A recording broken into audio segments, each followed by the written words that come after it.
আমরা বলি মুসলিম হিসেবে, ইমানদার ব্যক্তি হিসেবে বলতে পারি, যারাই এই দেশে ইসলাম এবং রাসূল এবং আল্লাহ রাব্বুল আলামিনকে নিয়ে বিরূপ মন্তব্য করে তাদেরকে যেন ডিরেক্ট পানিশমেন্ট করে তাদেরকে যেন ফাঁসির কাঠগড়ায় দাঁড় করানো হয়। আপনি বাউল হন তাতে অসুবিধা নেই, কিন্তু বাউল হয়ে যখন আপনি ইসলামের বিরুদ্ধাচরণ করবেন তখনই সমস্যা।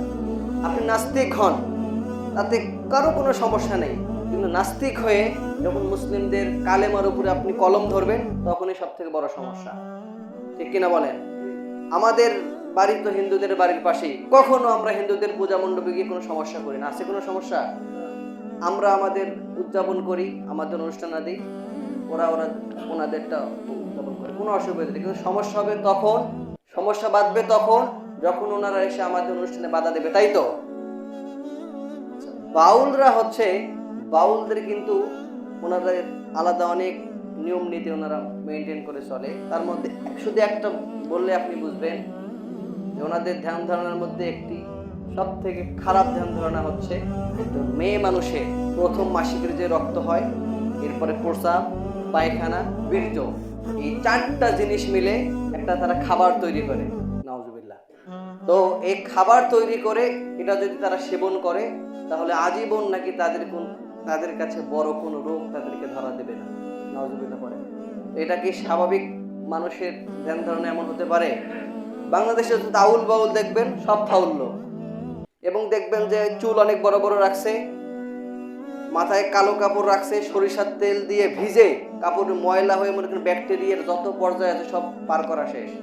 এরপরে চুল তো কোনোদিন মনে হয় কাটেই না, তার সাইড দিয়ে তো আশেপাশে যাওয়াই যায় না, এটা হচ্ছে তাদের বেশভূষা, এটা তাদের পোশাক।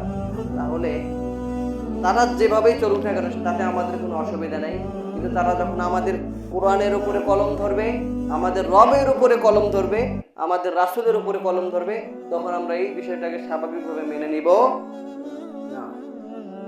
যারা ইসলাম থেকে বের হয়ে যায়, রবকে নিয়ে কথা বলে, রাসূলকে নিয়ে কথা বলে, তাদেরকে হত্যা করলে কোনো গুনাহ নেই। তিন শ্রেণীর ব্যক্তিকে গুনাহ মানে ডাইরেক্ট যদি কেউ হত্যা করে তাহলে এই হত্যা করাতে কোনো বাধ্যবাধকতা নেই, কোনো নিষেধ নেই। তার মধ্যে একটা হচ্ছে কেউ যদি ইসলাম থেকে বের হয়ে যায়, আল্লাহ এবং তার রাসূলকে নিয়ে বিরূপ মন্তব্য করে, ওই ব্যক্তিকে যদি হত্যা করা হয় তাহলে কোনো অসুবিধা নেই। আল্লাহ রাব্বুল আলামিন বলেন মালউনিনা আইনামা সুকিফু উখিযু ওয়া কুতিলু তাকদীলা, যে যারা মালউন, যারা লানত প্রাপ্ত, আইনামা সুকিফু উখিযু, তোমরা তাদেরকে ধরো যেখানেই পাও, ওয়া কুতিলু তাকদীলা, এবং তাদেরকে ডাইরেক্ট হত্যা করো, ক্যাপিটাল পানিশমেন্ট, একদম ডাইরেক্ট হত্যা করার কথা বলা হয়েছে। এজন্য আমাদের এমন একটা মুসলিম কান্ট্রিতে আমরা বসবাস করি যেখানে আল্লাহ রাসূলের শত্রু, যারা আল্লাহ রাসূলকে নিয়ে বিরূপ মন্তব্য করে, আল্লাহকে নিয়ে বিরূপ মন্তব্য করে, তাদেরকে কোনো বিচারের কাঠগড়ায় দাঁড় করানো হয় না। এজন্য আমরা মসজিদ থেকে আমাদের মুসলিম হিসেবে আমাদের যেটা হক, আমাদের যেটা দায়িত্ব, সেটা হচ্ছে যে যারা রাসূলের দুশমন, যারা আল্লাহকে নিয়ে বিরূপ মন্তব্য করে এবং এই বাউল শিল্পী যারা আছে তাদেরকে যেন